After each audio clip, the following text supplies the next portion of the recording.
Rindu kami padamu, ya Rasul. Rindu tiada teri. Bismillahirrahmanirrahim. Saudara pemirsa, kita akan melihat sedikit apa yang dinamai iman. Iman seakar dengan kata aman dan amanah. Memang iman menghasilkan rasa aman, dan tidak beriman seseorang yang tidak menunaikan amanahnya.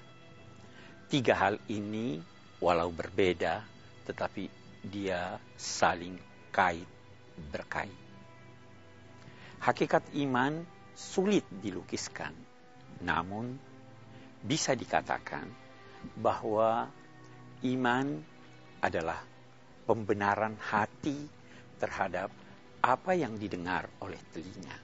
Kita garis bawahi pembenaran hati, bukan pembenaran akal.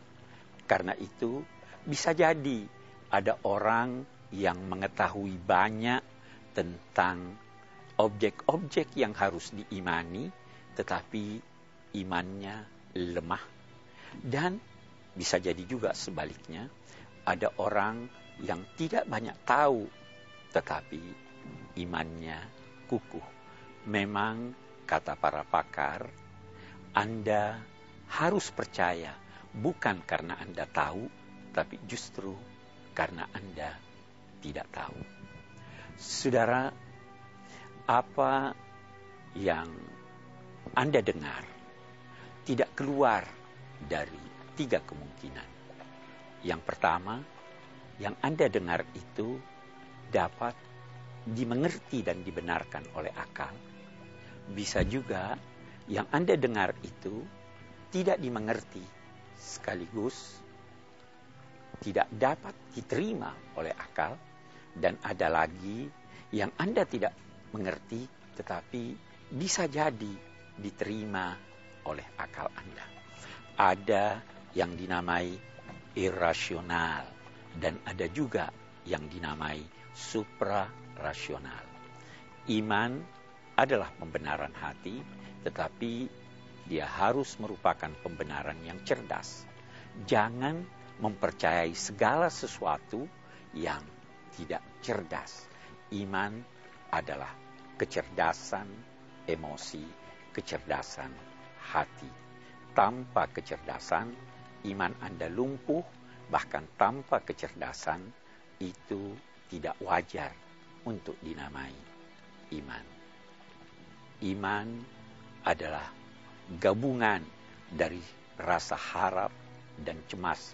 Karena itu, sementara pakar berkata, iman dapat dilukiskan dengan seorang yang sedang mendayung perahu. Rindu kami padamu, ya Rasul. Saudara, sementara pakar menggambarkan hakikat iman dengan suatu perumpamaan, yakni seperti seorang yang sedang mendayung di tengah lautan lepas. Di sekelilingnya ombak berhempas ke kiri dan ke kanan. Ketika itu dia diliputi oleh rasa cemas, namun dalam saat yang sama dia melihat di kejauhan pulau harapan. Iman adalah gabungan antara rasa cemas dan harap. Cemas ditimpa oleh gelombang yang membahana itu, tapi dalam saat yang sama ada harapan untuk sampai ke pulau idaman. Kita beriman adalah gabungan dari dua hal tersebut. Ada tanda tanya di dalam hati. Nah, tanda tanya itu, jika kita mengasah dan mengasuh iman kita, akan sampai pada tingkat kesempurnaan iman. Dan kesempurnaan iman itu, itulah yang dinamai yakin. Yakin pun masih dapat ditingkatkan dari ilmul yakin ke ainul yakin ke haqqul yakin. ketika seseorang yang belum pernah mengunjungi suatu kota ditanya, kenalkah Anda kota Mekah?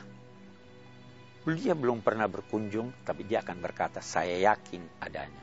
Tetapi orang yang pernah berkunjung ke sana, dia berkata, saya yakin. Keyakinannya lebih tinggi daripada tingkat orang yang sekedar mendengar beritanya.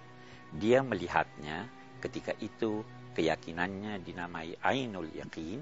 Dan apabila dia pernah tinggal lama atau berkali-kali berada di sana, maka ketika itu keyakinannya dinamai haqqul yakin. Nah, dalam bulan puasa ini kita dianjurkan untuk meningkatkan iman dan ketakwaan kita.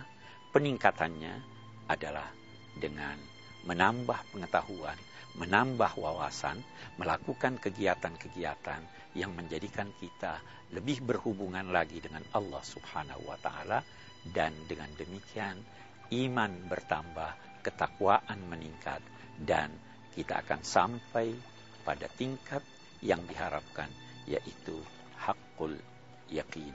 Saudara, itu sekelumit makna iman, dan itulah yang kita harapkan dapat kita capai dalam kehidupan kita masa kini hingga bertemu dengan Allah Subhanahu wa Ta'ala. Wassalamualaikum warahmatullahi wabarakatuh. Bismillahirrahmanirrahim.